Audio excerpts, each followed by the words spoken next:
নমস্কাৰ ইকোহিপাত সায়েন্সলৈ তোমালোক সকলোকে পুনৰবাৰ স্বাগতম জনাইছো ইতিমধ্যে তোমালোকে আমাৰ চেনেলটোৰ লগত যদি জড়িত আছা গম পাইছাই যোৱাবাৰৰ যিটো আমাৰ হায়াৰ সেকেন্ডাৰী ফাইনেল এক্সাম তাত আমাৰ ফালৰ পৰা যেনেকুৱা ধৰণৰ টপিক পঢ়াইছিলো বা কোৱেশ্চনছ আমি এখন মক পেপাৰ বনাইছিলো বা কোৱেশ্চনছ তোমালোকক ইম্পৰ্টেন্ট দিছিলো তাৰ পৰা বহুতখিনি এক্সামত কমন পৰিছে অলমোষ্ট 80 to 85% আমি কমন দেখিবলৈ পাইছো আৰু সেইখিনি কথা লক্ষ্য ৰাখি এবাৰ পুনৰ আমি এই কোৰ্সটো লৈ আহিছো য'ত আমি ক্লাছ 12ৰ যিখিনি ইম্পৰ্টেন্ট টপিক হয় সেইখিনি এটা এটাকৈ চেপ্টাৰ ৱাইজ আমি তোমালোকক বুজাই যাম একেলগে কুৱেশ্যন কিছুমানো সলভ কৰিম ঠিক আছে আৰু তোমালোকৰ এই টপিকসমূহ চাবা অলৰেডি আমি আৰম্ভ কৰিয়ে দিছো যেটো চেপ্টাৰ 1 হেতু আৰম্ভ হৈ গৈছে আজি চেপ্টাৰ 4 যেটো জেনেটিক্স আৰু ইভলিউশন ক্লাছ 12ৰ হয়নে তাৰ হেতু আমি লৈ আহিছো ঠিক আছে এতিয়া তোমালোকে ক্লাছ 12ৰ কাৰণে ইয়াত বায়োলজিৰ যেটো চেপ্টাৰ 4 জেনেটিক্স আৰু ইভলিউশন তাৰে আজি আমি টপিক লৈ আহিছো মেন্ডেলছ ল অফ ইনহেৰিটেন্স হয়নে এটা জেনেটিক্স বুলি কোৱাৰ লগে লগে আমাৰ একদম ভয় লাগি যায় কিন্তু তোমালোকে ভয় নকৰিবা আজি আমি মেন্ডেলৰ তিনিটা লয়ে এটা কাহানিৰ নিচিনাকৈ পঢ়িম আৰু খুব সুন্দৰকৈ বুজিবলৈ চেষ্টা কৰিম ঠিক আছে গতিকে আগবাঢ়ো চেপ্টাৰ 4 মেন্ডেলছ ল অফ ইনহেৰিটেন্স মেন্ডেলৰ বংশগতিৰ সূত্ৰ ঠিক আছে এতিয়া যে মই কৈছো কাহানি নিচিনাকৈ পঢ়িম ঠিক আছে আজি আহা আমি মেন্ডেলৰ এইটো যেটো ষ্টৰী mystery of trait মানে mystery of inheritance mystery of genetics ইয়াৰ বিষয়ে আমি পঢ়ো আহা এতিয়া এই গ্ৰেগৰ জোহান মেন্ডেল এওঁক আমি কওঁ কি বুলি কওঁ এওঁক আমি ফাদাৰ অফ জেনেটিক্স বুলি কওঁ এওঁ মানে বহুত কৌতুহল আছিলে তেওঁ কি চিন্তা কৰি আছে জানানে যে পেৰেন্টছৰ নিচিনা দেখিবলৈ ল'ৰা ছোৱালীবিলাক কিয় হয় ঠিক আছে বা যেতিয়া তেওঁ দেখিছিলে যে জীৱ-জন্তু বিলাক দেখিবলৈ সিহঁতৰ মাক বাপেকৰ নিচিনা কিয় হয় এনেকুৱা কথাবিলাক তেওঁ চিন্তা কৰি আছিলে দেই এতিয়া তোমালোকেও দেখিছা হয় না আমি আমাৰ পিতৃ মাতৃৰ লগত সম্পূৰ্ণ দেখিবলৈ একে নহয় কিছুমান ট্ৰেট আমি তেওঁলোকৰ নিচিনা পাওঁ যেনেকৈ কেতিয়াবা আমি তেওঁলোকৰ দৰে ওখ হাইটটো পাওঁ বা স্কিন কালাৰ পাওঁ অন্য কিছুমান কেৰেক্টাৰ আমি নিজৰ পেৰেন্টছৰ পৰা পাওঁ তো মেন্ডেলে এই কথাখিনি কিন্তু ভাবি আছিলে তেওঁৰ মনত কৌতুহলৰ সৃষ্টি কৰিছিলে যে এই পেৰেন্টছৰ কিছুমান কেৰেক্টাৰ আমি যে তেওঁলোকৰ সন্তানত দেখিবলৈ পাওঁ কিয় দেখিবলৈ পাওঁ ইয়াৰ কাৰণ কি আৰু এইবিলাক কৌতুহল তেওঁৰ মনত যেতিয়া খেলালে তেওঁ ভাবিলে যে এটা এক্সপেৰিমেন্ট কৰা যাওক আৰু তেওঁ এক্সপেৰিমেন্ট কৰিবলৈ যিজোপা গছৰ তেওঁ ঠিক আছে গছ ইউজ কৰিছিলে কাৰণ অবভিয়াছলি মানুহৰ ওপৰত পটকে মানে যিকোনো এক্সপেৰিমেন্ট কৰিব নোৱাৰি বা এনিমেলছৰ ওপৰতো কৰিব নোৱাৰি কিন্তু গছত কৰিবলৈ ইজি হয় আৰু তেওঁ সেইকাৰণে ভাবিলে যে কিহৰ ওপৰত কৰা হওক এক্সপেৰিমেন্টটো আৰু তেওঁ লৈ আহিলে পি প্লান্ট ঠিক আছে যাক আমি সাইন্টিফিক নেমত কওঁ পাইছাম সেটিভাম ঠিক আছে পি প্লান্ট লৈ পিনি তেওঁ এক্সপেৰিমেন্ট কৰিবলৈ ষ্টাৰ্ট কৰি দিলে এতিয়া চাও আহা তেওঁ পি প্লান্ট লৈ পিনি কেনেকৈ এক্সপেৰিমেন্টটো আৰম্ভ কৰিলে এতিয়া মটৰ মাহৰ যে গছজোপা ললে তেওঁ এতিয়া কুৱেশ্যন কেতিয়াবা তোমালোকৰ এনেকৈ সুধি দিয়ে ঠিক আছে বৰ্ডে কেতিয়াবা তোমালোকৰ এইটো কুৱেশ্যন সুধি দিয়ে যে মেন্ডেলে ইমানবোৰ গছ আছিলে তাৰ ভিতৰত এই মটৰ মাহজোপা কিয় সিলেক্ট কৰিলে তাৰো কাৰণ আছে কাৰণ মটৰ মাহজোপা কি হয় সোনকালে গ্ৰ হয় এবছৰ ভিতৰতে তাৰ খেল খতম এতিয়া যদি ভাবা তোমালোকে মেন্ডেলে বোলে মেংগো এজোপা সিলেক্ট কৰিলে ঠিক আছে আম গছ এজোপা সিলেক্ট কৰিলে তো কেবা বছৰ লাগি গ'ল ন এক্সপেৰিমেন্টটো কৰিবলৈ ঠিক আছে তেওঁ সেইকাৰণে তেওঁ কি হয় ইজিলি গ্ৰ কৰা সোনকালে গ্ৰ কৰা এজোপা গছ সিলেক্ট কৰিলে আৰু তেওঁ লৈ আহিলে হেতু কাৰণে মটৰ মাহৰ গছ ঠিক আছে তাৰপিছত তাৰ ওপৰতো আমি দেখো যে ইয়াত কেবাটাও ট্ৰেট আছিলে মটৰ মাহত আমি বেলেগ বেলেগ ট্ৰেটছ দেখিবলৈ পাওঁ ট্ৰেটছ মিন কিছুমান কেৰেক্টাৰ ঠিক আছে কিছুমান আমি বেলেগ বেলেগ ইয়াৰ ফেক্টৰ দেখিবলৈ পাওঁ যেনেকে মটৰ মাহত আমি ৰাউণ্ড চিট দেখিবলৈ পাওঁ ৰিংকল চিট দেখিবলৈ পাওঁ ওখ মটৰ মাহৰ গছ দেখিবলৈ পাওঁ চাপৰ মটৰ মাহৰ গছ দেখিবলৈ পাওঁ তো যিহেতু বিভিন্ন ধৰণৰ কেৰেক্টাৰ ইয়াত দেখিছিলে টোটেল 7টা ট্ৰেট আছিলে হয় নাই টোটেল 7টা ট্ৰেটৰ ওপৰত তেওঁ এক্সপেৰিমেন্ট কৰিছিলে তো বিভিন্ন ধৰণৰ কেৰেক্টাৰ মটৰ মাহৰ গছত আছে গতিকে তেওঁ এক্সপেৰিমেন্টটো আৰু বেছি ভাল হ'ব আৰু হেতু কাৰণে তেওঁ কি কৰিলে তেওঁৰ এই মটৰ মাহজোপা সিলেক্ট কৰাৰ দ্বিতীয়টো কাৰণ আছিলে ঠিক আছে that it has clear visible traits তাৰ পাছতে এই গছজোপাৰ আৰু এটা ভাল কথা কি ই নিজে সেলফ পলিনেশনো কৰিব পাৰে আৰু লগতে ক্ৰছ পলিনেশনো সম্ভৱ হয় গতিকে মেন্ডেলে লৈ আহিলে মটৰৰ গছ আৰু নিজৰ জেনেটিক্সৰ যেটো এক্সপেৰিমেন্ট হয়নে বংশগতিৰ এক্সপেৰিমেন্টটো তেখেতে আৰম্ভ কৰি দিলে আৰু তেখেতে মই কৈছো ইতিমধ্যে তেখেতে 7টা কেৰেক্টাৰ চুজ কৰিছিলে আৰু প্ৰত্যেকটো কেৰেক্টাৰৰ ওচৰত দুটা দুটা ট্ৰেট আছিলে এতিয়া যেতিয়া মই কেৰেক্টাৰ বুলি কলো 7টা কেৰেক্টাৰ ঠিক আছে কেৰেক্টাৰ বুলি তোমালোকে কলে গম পাবা যে মই হাইটৰ কথা কৈছো ঠিক আছে নহলে কি কৈছো ইহঁতৰ কালাৰৰ সিডৰ কালাৰৰ কথা কৈছো মই ঠিক আছে সিডৰ কালাৰৰ কথা বা শেপৰ কথা কৈছো এইকেইটা হৈছে কেৰেক্টাৰ এনেকুৱা 7টা কেৰেক্টাৰ তেওঁ ললে হাইট কালাৰ শেপ এইকেইটা হৈছে কেৰেক্টাৰ আৰু প্ৰত্যেকটো কেৰেক্টাৰৰ ওচৰতে দুটা দুটা ট্ৰেটছ আছিলে এতিয়া ট্ৰেটছ কি হয় ধৰি লোৱা মই হাইটটোকে ললো হাইট এই কেৰেক্টাৰটোৰ ওচৰত দুটা ট্ৰেট আছে সেই ট্ৰেটটা কি এটা হৈছে হাইটটো কি হ'ব পাৰে টল হ'ব পাৰে অথবা শৰ্ট হ'ব পাৰে এতিয়া এই কনফিউজনটো মই আশা কৰিছো নিশ্চয় দূৰ হ'ল আমি বস্তুখিনি পঢ়ি যাওঁ আমি মুখস্থ কৰি যাওঁ কিন্তু কেতিয়াও বুজিবলৈ চেষ্টা নকৰো যে কি বুজা বিচাৰিছে যেতিয়া কেৰেক্টাৰ বুলি ক'ব বুজি পাবা যে তেওঁ হাইটৰ কথা কৈছে কালাৰ শেপ ইত্যাদিৰ কথা কৈছে আৰু যে ট্ৰেট মানে হাইটৰ আণ্ডাৰতে দুটা ট্ৰেট আছে এটা গছজোপা তল হ'ব পাৰে ওখ হ'ব পাৰে বা গছজোপা চাপৰ হ'ব পাৰে ঠিক আছে আৰু এটা ইণ্টাৰেষ্টিং কথা এই বেচেৰা মেণ্ডেল হয় নে আজি যে আমি তিনিটা তেখেতৰ ল পঢ়িম ঠিক আছে বংশগতিৰ তিনিটা সূত্ৰ পঢ়িম তেখেতক এই এক্সপেৰিমেণ্টটো কৰিবলৈ মটৰ মাহজোপাৰ এক্সপেৰিমেণ্টটো কৰিবলৈ তেখেতক 7টা বছৰ লাগিছিলে ঠিক আছে 7টা বছৰ তেওঁ এক্সপেৰিমেণ্টটো কৰাৰ পাছতহে ছাকচেছফুলি এই তিনিটা ল দিব পাৰিছিলে এনেকুৱা নহয় যে তেওঁৱে ফাৰ্ষ্ট মানে জেনেটিক্সৰ ওপৰত এক্সপেৰিমেণ্ট কৰিছিলে অলৰেডি বহুকেইজন চাইণ্টিষ্টে কৰিছিলে কিন্তু তেওঁলোক কোনো ছাকচেছফুল হোৱা নাছিলে আৰু মেণ্ডেলে 7টা বছৰ পৰিশ্ৰমৰ অন্তত তেখেতে ফাইনেলি তেখেতৰ বংশগতিৰ তিনিটা সূত্ৰ দিবলৈ সক্ষম হৈছিলে ঠিক আছে এতিয়া আমি প্ৰথম তেখেতৰ এক্সপেৰিমেণ্টটোলৈ আগবাঢ়ো যিটোক আমি মনো হাইব্ৰিড ক্ৰছ বুলি কওঁ এতিয়া মনত ৰাখিবা মনো মিন্স 1 ঠিক আছে আৰু মনো হাইব্ৰিড ক্ৰছ কি কাৰণে কোৱা হৈছে কাৰণ ইয়াত মেণ্ডেলে এটাই কেৰেক্টাৰ ল'ব সেইটো কাৰণে মনো মানে কি হয় 1 আৰু মনো হাইব্ৰিড ক্ৰছ এই কাৰণে কোৱা হৈছে এই এক্সপেৰিমেণ্টটোত তেখেতে এটাই কেৰেক্টাৰ ল'ব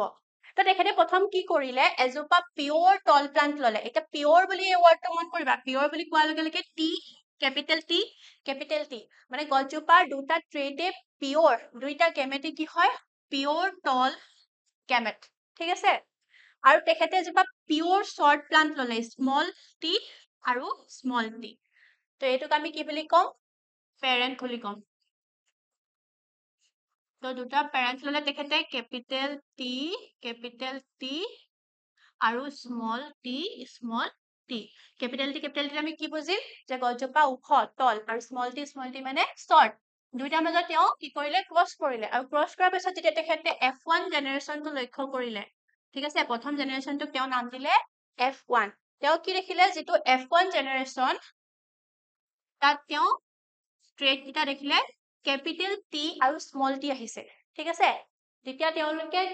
তেওঁ যেতিয়া capital T small tea cross কৰিলে F1 জেনেৰেশ্যন পালে আৰু F1 জেনেৰেশ্যনত তেওঁ দেখিলে গোটেই যিমানখিনি অফস্প্ৰিং আহিছে অৰ্থাৎ নতুন জেনেৰেশ্যন আহিছে সিহঁতৰ কেৰেক্টাৰ কি হয় কেপিটেল টি আৰু স্মল টি আৰু এই গছবিলাক এই আটাইবিলাক গছ কি হ'ল তল হ'ল ঠিক আছে ইয়াত স্মল টি প্ৰেজেন্ট আছে কিন্তু গছজোপা তল হ'ল কিয় হ'ল আমি অলপ পাছতে গম পাম ঠিক আছে এতিয়া মেণ্ডেল ইমানতে তেওঁ ৰখা মানুহ নহয় তেওঁ কি কৰিলে এই F1 জেনেৰেশ্যনৰ মাজত এতিয়া ক্ৰছ কৰিব ঠিক আছে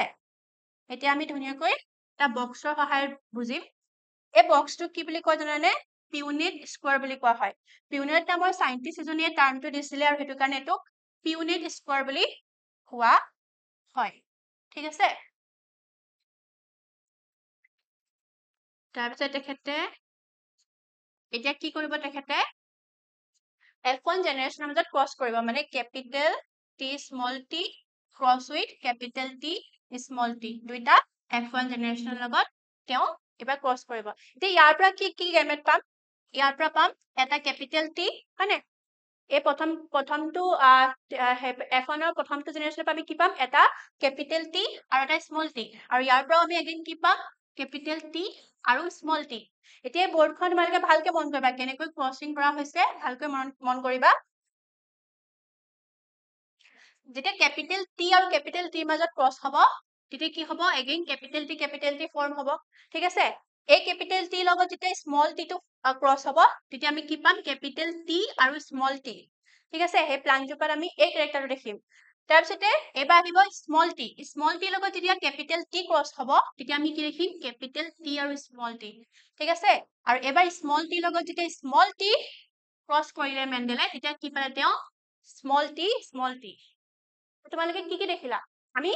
F2 জেনেৰেশ্যনত কি দেখিলো এই জেনেৰেশ্যনটোক তেওঁ নাম দিলে F2 জেনেৰেশ্যন আমি কি দেখিলো এজোপা পিয়ৰ টল প্লান্ট ঠিক আছে এজোপা আমি কি দেখিলো পিয়ৰ টল প্লান্ট তাৰপিছতে আমি কি দেখিলো tall plant দেখিলো কিন্তু capital T আৰু small t ইয়াৰ আমি দুজোপা দেখিলো হয়নে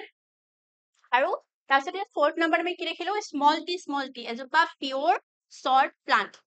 তো যেতিয়া তেওঁ F1 জেনাৰেশনৰ মাজত ক্ৰস কৰিলে তেওঁ চাৰিটা ৰিজাল্ট পালে capital T pure tall plant দুজোপা tall plant heterozygotic tall বুলিও কোৱা হয় হতক আৰু থাৰ্ডত পালে pure short plant ঠিক আছে এতিয়া ইয়াক লৈ পিনি তেখেতে এটা ৰেশিও দিলে যদি আমি চাও হতৰ ফিনোটাইপিক ৰেশিও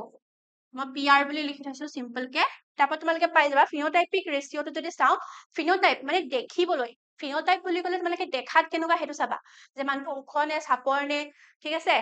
দেখাত কেনেকুৱা ফিজিক্যাল ফিচাৰ্স কেনেকুৱা হেতু কোৱা হয় ফিনোটাইপিক ৰেশিও তো মেন্ডেলৰ যেতিয়া ক্ৰসটো হৈ গল আমি ফিনোটাইপিক ৰেশিওটো কি দেখিলো এজোপা কি হ'ব tall plant capital T এজোপাও তেওঁ তলে প্লান্ট পালে capital T আৰু small t আৰু এজোপাও তেওঁ tall plant পালে capital T small t আৰু তেওঁ এজোপাহে কি পালে short plant পালে তেতিয়াহলে ফেনোটাইপিক ৰেশিওটো কি হ'ব তিনিজোপা tall আৰু এজোপা short p plant পালে তেওঁ আৰু ইয়াকে কি বুলি কোৱা হয় ফিনোটাইপিক ৰেশিওটো 3:1 গতিকে কেতিয়াবা এক্সামত লিখিবলৈ আহি যায় ফিনোটাইপিক ৰেশিওটো হেতু কি হয় 3:1 ঠিক আছে মেন্ডেলৰ মনোহাইব্ৰিড ক্ৰছৰ যেটো ফিনোটাইপিক ৰেশিও হেতু হৈছে 3:1 তাতে তেওঁ আৰু এটা ৰেশিও দিলে যেটো আমি জিনোটাইপিক ৰেশিও বুলি কওঁ এটা জিনোটাইপিক ৰেশিও মানে জিন লেভেলত কি হৈছে ৰেশিওটো জিন লেভেলত আমি capital T এটাই দেখিলো হয় না capital T আৰু small t আমি এটা দেখিলো দুটা দেখিলো গতিকে 1:2 আৰু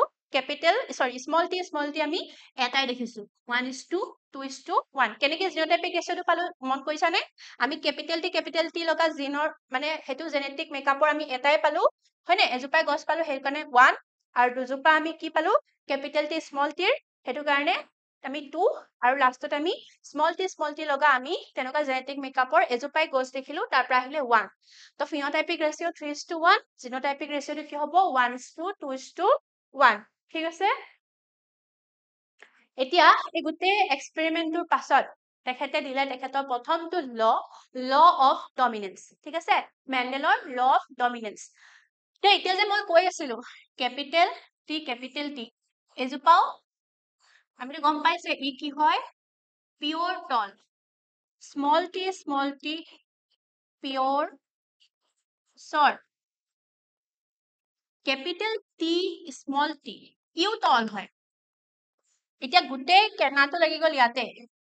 যে ইয়াত এটা স্মল টিও আছে কিন্তু আলটিমেটলি গছজোপা টল কিয় হল এই কথাটোৱে তেওঁ নিজৰ ল অফ ডমিনেন্সত এক্সপ্লেইন কৰিছে গছজোপা কিয় টল হল when two different traits come together the dominant one shows up and the recessive one stay hidden তাৰ মানে যেতিয়া একেলগে দুটা ট্ৰেট লগ হয় দুটা ট্ৰেটৰ ক্ৰস হয় তাৰে এটা কি থাকে ডমিনেন্ট থাকে আৰু এটা কি থাকে ৰিসেসিভ থাকে এটা যেনেকে তোমালোকে দেখে দুটা সিবলিং ঠিক আছে দুটা সিবলিংৰ এটা অলপ ডমিনেন্ট থাকে হয় নে ঘৰত তাৰে চলে হে তেনেকুৱা ইয়াত মানে ক্যাপিটাল টি টো ডমিনেন্ট ক্যাৰেক্টাৰ হয় ইয়ে চলিব মানে আৰু হেতু কাৰণে আমি হে জেনাৰেশনত যদিও স্মল টি টো প্ৰেজেন্ট আছে ই হাইড হৈ থাকিব ইয়াৰ ক্যাৰেক্টাৰটো হিডেন হৈ থাকিব আৰু আমি কি দেখিম গজজোপা খোৱা দেখিম কিন্তু এনেকুৱা নহয় তাতে স্মল টি প্ৰেজেন্ট নাই স্মল টি ট্ৰেটটো প্ৰেজেন্ট আছে কিন্তু যেহেতু স্মল টি টো কি হয় ৰিসেসিভ হয় আৰু হেতু কাৰণে কি হয় ইয়াৰ ক্যাৰেক্টাৰ ইয়াৰ প্ৰপাৰ্টি হিডেন হৈ থাকিব আৰু ক্যাপিটাল টি ইয়াৰ প্ৰপাৰ্টি শো কৰিব বিকজ ইট ইজ ডমিনেন্ট আৰু আমি গতে গছজোপা কি দেখিম টল দেখিম আৰু হেতু কাৰণে আমি যেতিয়া এই F2 জেনাৰেশনত দেখিছিলো তেতিয়া আমি কি দেখিছিলো দুজোপা ক্যাপিটাল টি স্মল টিৰ দুজোপা টল প্লান্টটো দেখিবলৈ পাইছিলো ঠিক আছে এতিয়া ডমিনেন্ট কি হয় ৰিসেসিভ কি হয় বুজি পালা এটা ট্ৰেট যি নিজৰ ক্যাৰেক্টাৰটো শো কৰিব তাক আমি ডমিনেন্ট কম আৰু আনটোৱে কি হ'ব ইটো প্ৰেজেন্ট থাকিলে হি নিজৰ ক্যাৰেক্টাৰটো শো নকৰে ঠিক আছে অকল বলে ৰিসেসিভ আছে এটা স্মল টি আছে দুটাই ৰিসেসিভ তেতিয়াই নিজৰ ক্যাৰেক্টাৰটো প্ৰেজেন্ট কৰিব ঠিক আছে ই প্ৰকাশ কৰিব গজপা পিওৰ তেতিয়া শৰ্টে হ'ব কিন্তু যেতিয়া ডমিনেন্ট ক্যাৰেক্টাৰটো তাত অলৰেডি প্ৰেজেন্ট আছে তেতিয়া কিন্তু ৰিসেসিভ ক্যাৰেক্টাৰটো প্ৰকাশ নাপায় হেতু কথা মনত ৰাখিবা আগবাঢ়ো তেখেতৰ সেকেন্ড ল যেটো কোৱা হয় law of segregation এই লটোৰ আৰু এটা নাম আছে purity of gametes law of purity of gametes আৰু কি কাৰণে purity of gametes কোৱা হয় তাকো আমি এতিয়া বুজি পাম এতিয়া তোমালোকে মন কৰিছিলানে যেতিয়া আমি F1 জেনেৰেশ্যন ঠিক আছে যেতিয়া আমি প্ৰথম পেৰেণ্ট কেইটা ক্ৰছ কৰিছিলো F1 জেনেৰেশ্যন আমি কি দেখিলো গোটেই প্লান্টছ খিনিয়ে কেপিটেল টি আৰু স্মল টি ঠিক আছে তাত আমি এই স্মল টি টো দেখিয়ে নাপালো পালো জানো F1 জেনেৰেশ্যনত গোটেই প্লান্টছ খিনি কেপিটেল টি আৰু স্মল টি তাত আমি স্মল টি দেখিয়ে নাপালো কিন্তু যেতিয়া আমি F2 জেনেৰেশ্যনটো চালো তাত আমি আটাইতকৈ লাষ্টত কি দেখিলো এগেইন এই যিটো পেৰেণ্টৰ স্মল টি আছিলে ইয়াক আকৌ দেখা পালো মানে আকৌ এজোপা পিয়ৰ শৰ্ট প্লান্ট আমি F2 জেনেৰেশ্যনত দেখা পালো F1 জেনেৰেশ্যনত আমি নাই দেখা ঠিক আছে এতিয়া সেই কথাটো মনোযোগ চিন্তাত পেলালে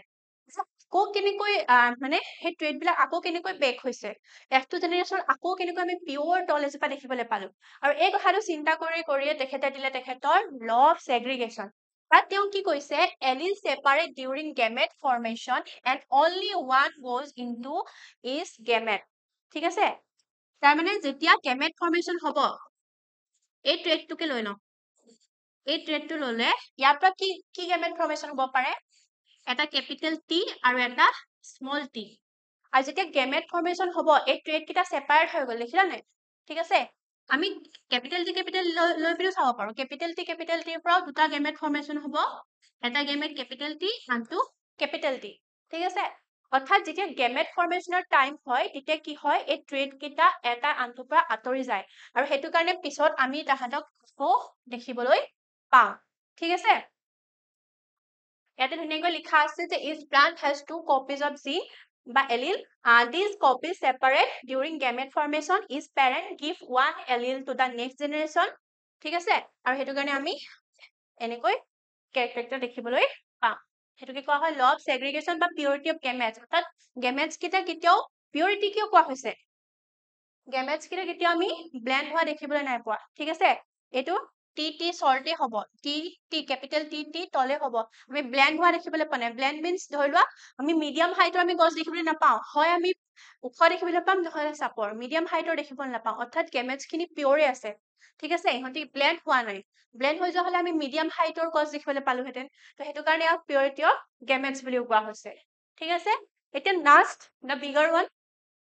ডাইহাইব্ৰিড ক্ৰছ এতিয়া ইয়াক ডাই মিন্স টু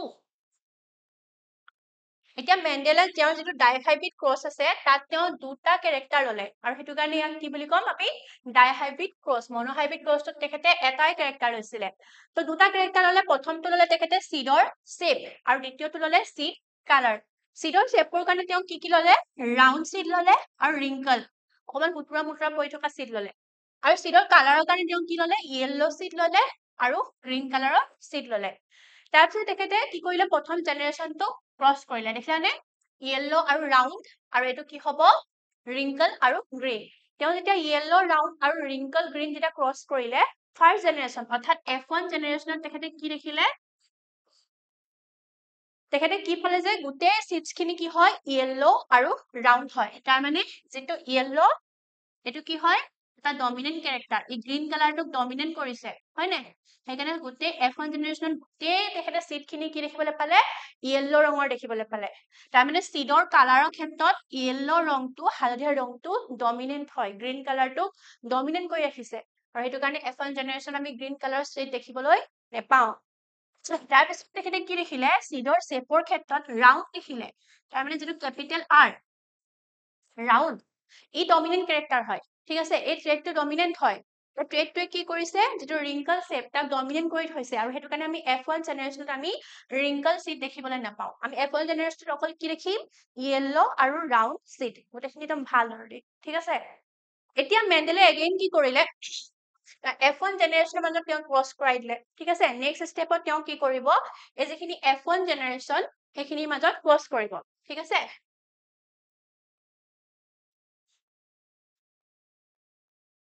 মানে য়েল্লো ৰাউণ্ড যিখিনি F1 জেনেৰেশ্যন আছিলে তাহাঁতৰ মাজত তেওঁ ক্ৰছ কৰিলে ক্ৰছ কৰাৰ পিছত তেখেতে কি পালে F2 জেনেৰেশ্যন এতিয়া F2 জেনেৰেশ্যনত মেণ্ডেলে কি দেখিলে য়েল্লো আৰু ৰাউণ্ড চিড নটা দেখিবলৈ পালে এইবোৰ দেখিছানে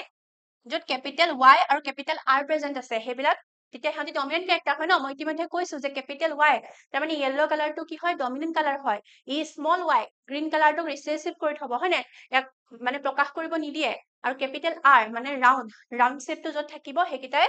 কি হ'ব প্ৰকাশ পাব ডমিনেন্ট কেৰেক্টাৰ কেইটাই প্ৰকাশ পাব এতিয়া আমি তেনেকুৱা য়েল্লো ৰাউণ্ড কেইটা আমি দেখিবলৈ পালো 9টা দেখিবলৈ পালো ঠিক আছে য়েল্লো ৰাউণ্ড টাইমত কেইটা দেখিলে F2 জেনেৰেশ্যনত 9টা তাৰপিছতে তেখেতে F2 জেনেৰেশ্যনত গ্ৰীণ ৰাউণ্ড দেখিবলৈ পালে গ্ৰীণ ৰাউণ্ড এইটো দেখিছানে green round small y capital Y present নাই সেইটো কাৰণে স্মল y তাৰমানে গ্ৰীণ কালাৰটোৱে নিজৰ গুণটো প্ৰকাশ কৰিছে গ্ৰীণ কালাৰ কৈছে এইবাৰ হৈছে মোৰ টাৰ্ণ এবাৰ মই নিজকে দেখাম গতিকে সেই সিটটোৰ কালাৰ কি হয় গ্ৰীণ বিকজ তাত য়েল্লোটো প্ৰেজেন্ট নাছিলে য়েল্লো প্ৰেজেন্ট থকা হলে য়েল্লো হলতেন because yellow is the dominant one ঠিক আছে এতিয়া সেই মটৰ মাহৰ গুটিকেইটা কি হল দেখিবলৈ য়েল্লো কালাৰৰ হল আৰু ৰাউণ্ড হল তেনেকুৱা তেওঁ কেইটা দেখিবলৈ পালে গুটি তেখেতে কেইজোপা গছত দেখিবলৈ পালে তেনেকুৱা কেৰেক্টাৰ 3জোপা ঠিক আছে তাৰপিছত তেখেতে F2 জেনেৰেশ্যন এগেইন য়েল্লো আৰু ৰিংকল কেইটা দেখিবলৈ পালে তেখেতে 3টা য়েল্লো এণ্ড ৰিংকল এয়া দেখিছেনে য়েল্লো হয় আৰু ৰিংকল হয় তাৰমানে ইয়াত ৰাউণ্ডটো নাই ৰাউণ্ড ট্ৰেডটো এবচেণ্ট আছে আৰু সেইটো কাৰণে স্মলাৰ আছে গুটিটো ৰিংকল আৰু লগতে য়েল্লো ৰঙৰ আৰু তেখেতে গ্ৰীণ ৰিংকল মাত্ৰ এটাই দেখিবলৈ পালে এইটো যিটো পেৰেণ্টৰ নিচিনা যে আছিলে এইটো একদম যেটো ৰিসেসিভ পেৰেন্ট যে আছিলে YYRR গ্ৰীণ আৰু ৰিংকল তেখেতে মাত্ৰ এটাই পালে তো ইয়াৰ পৰা তেখেতে নিজৰ ফেমাস যেটো ডাইহাইব্ৰিড ৰেশিওটো দিলে ঠিক আছে হেতু হৈছে 9:3:1 ঠিক আছে 9 য়েল্লো ৰাউণ্ড 9টা গ্ৰীণ ৰাউণ্ড 3টা য়েল্লো ৰিংকল 3টা বা 3 আহিলে আৰু গ্ৰীণ ৰিংকল তেখেতে এটাই পালে আৰু তাৰ পৰা তেখেতে এটা ফিনোটাইপিক ৰেশিও দিলে যেটোক আমি কওঁ 9:3:1 মই দেখিবা ৰেশিও কেইটা ভিউজ এক্সামত এই কোৱেশ্চন আহিবই ঠিক আছে যে ৰেশিও কেইটা লিখিবলৈ আহিবই বা টিক মাৰ্ক কৰি শুদ্ধ উত্তৰ সিলেক্ট কৰাটো আহিব পাৰে গতিকে 3টা ৰেশিও মনত ৰাখিবা তোমালোকে মনো হাইব্ৰিডৰো আৰু লগতে ডাইহাইব্ৰিডৰো এতিয়া এই যে ডাইহাইব্ৰিড ক্ৰসটো কৰিলে তেখেতে তাৰ পৰাই তেখেতে এটা কনক্লুজনত আহিলে আৰু আহিবি তেখেতে নিজৰ 3 নম্বৰ লটো দিলে যেটোক আমি কওঁ ল অফ ইন্ডিপেন্ডেন্ট এছৰ্টমেন্ট ঠিক আছে ইন্ডিপেন্ডেন্ট মানে কি ফ্ৰী এছৰ্টমেন্ট মানে মিক্সাৰ তাৰ মানে যিখিনি ট্ৰেড আছে যিমানখিনি ট্ৰেড তেখেতে ইউজ কৰিছিলে য়েল্লো হক ৰাউণ্ড হক ৰিংকল হক গ্ৰীণ হক এই গোটেই ট্ৰেড খিনি ইন্ডিপেন্ডেন্টলি মিক্স হ'ব পাৰে যাৰ লগতে মন যায় গৈ পিনি মিক্স হ'বগে ঠিক আছে হেতু কোনে কোৱা হৈছে ইন্ডিপেন্ডেন্ট মিক্সাৰ দে আৰ ফ্ৰী টু মিক্স দে আৰ ফ্ৰী টু কম্বাইন ঠিক আছে এনেকুৱা নহয় যে য়েল্লো ট্ৰেডটো গৈ পিনি ৰিংকল ট্ৰেডটোৰ লগত মিক্স নহব আমি দেখিছিলো য়েল্লো আৰু ৰিংকলো দেখিছিলো হয়নে দেখিছিলো নাই য়েল্লো আৰু ৰিংকল সিটো আমি দেখিছিলো তাৰমানে মিক্স হ'বগে ইন্ডিপেন্ডেন্টলি হেতু ইয়াত কোৱা হৈছে that trade are passed independently of each other so just because a seed is yellow it does not mean it must be round yellow হলে যে round হ'বই লাগিব হেতু নবজায় আমি কি দেখিছিলো yellow seed আৰু wrinkle shape দেখিছিলো তাৰ মানে ইন্ডিপেন্ডেন্টলি ফ্ৰীলি এই ট্ৰেড বিলাক ইটোৱে হেতুৰ লগত মিক্স কৰে কম্বাইন কৰে আৰু এনেকুৱা এটা আমাক কি দিয়ে ফিনোটাইপ দিয়ে ঠিক আছে গতিকে এটো পসিবল হয় তো তিনটা লয়ে বুজি পালা ল অফ ডমিনেন্স এগেইন এবাৰ সমকে কৈ দিছো ল অফ ডমিনেন্সত আমি কি দেখো যেতিয়া আমি F2 জেনাৰেশনটো লক্ষ্য কৰিলো তেতিয়া দেখিলো যে F1 জেনাৰেশন বা F2 জেনাৰেশন আমি কি দেখিলো এটা ডমিনেন্ট ক্যাৰেক্টাৰ আছে আৰু যেতিয়া ডমিনেন্ট ক্যাৰেক্টাৰটো যেতিয়া ডমিনেন্ট ট্ৰেডটো প্ৰেজেন্ট থাকিব তেতিয়া হি ৰিসেসিভ ট্ৰেডটো হাইড কৰি ৰাখিব হয়নে আৰু তেতিয়া কি হয় ক্যাপিটেল টি আৰু স্মল টি আমি যেতিয়া দেখিম যেতিয়া গোটে গছজোপাই কি হ'ব গোটে গছবিলাক এনেকুৱা ফিনোটাইপৰ জিনোটাইপৰ কি হ'ব গোটে গছবিলাক তল হ'ব তাৰ মানে এটো টি টো ক্যাপিটেল টি ডমিনেন্ট আৰু স্মল টি ৰিসেসিভ আৰু ডমিনেন্টটোৱে সদায় ৰিসেসিভটোক হাইড কৰি ৰাখিব তাৰপিছত আমি পিউৰিটি অফ গেমেটছ দেখিলো ল অফ সেগ্ৰিগেশ্যন তাত আমি কি দেখিলো যেতিয়া গেমেট ফৰ্মেশনৰ টাইম হয় ঠিক আছে যেতিয়া গেমেট ফৰ্মেশনৰ টাইম হয় তেতিয়া এলিল বিলাক এটা আনটোৰ পৰা সেপাৰেট হৈ যায় আৰু পিওৰ হৈ থাকে হেতু কাৰণে হেতু কি বুলি কোৱা হয় পিউৰিটি অফ গেমেটছ আমি কোনো ধৰণৰ ইয়াত মিক্সড নেদেখো ঠিক আছে কম্বিনেশন নেদেখো মই কৈছো নহয় আমি হয় উখ গছ দেখিম নহলে চাপৰ আমি মিডিয়াম হাইটৰ গছ নেদেখো তাৰ পিছতে আমি লাষ্ট যেটো পালো ল অফ ইন্ডিপেন্ডেন্ট এছৰ্টমেন্ট আৰু তাতো আমি দেখিলো যে they are free to mix হয় they are independently এই ট্ৰেড বিলাকে এছৰ্ট কৰিব পাৰে মিক্স হ'ব পাৰে ইটো আনটোৰ লগত আৰু এনেকুৱা ধৰণৰ কম্বিনেশন আমি দেখিলো তাৰ পৰা আমি এটা ৰেশিও পালো 9:3:1 9:3:1 ঠিক আছে মনত থাকিব নে তো এইখিনি হৈছে আজি আমাৰ মেণ্ডেলৰ ল অফ ইনহেৰিটেন্সৰ ওপৰত ক'বলগীয়া কথাখিনি মই আশা কৰিছো তোমালোকে ভিডিঅ'টো যিখিনি মই ক'লো তোমালোকে বুজি পাইছা গোটেই বস্তুখিনি তিনিটা লয় তোমালোকে নিশ্চয় বুজি পাইছা আৰু বুজি নাপালে নিশ্চয় কমেন্ট ছেকশ্যনত কমেন্ট কৰিবা সুধিবা ঠিক আছে আৰু এনেকুৱা ধৰণৰ ভিডিঅ'ছ আমি আৰু লৈ আহিম চেপ্টাৰ ৱাইজ বিভিন্ন টপিকবিলাক আমি ডিছকাশ্যন কৰিম আৰু তোমালোকেও আমাৰ লগত জড়িত হৈ থাকা ধন্যবাদ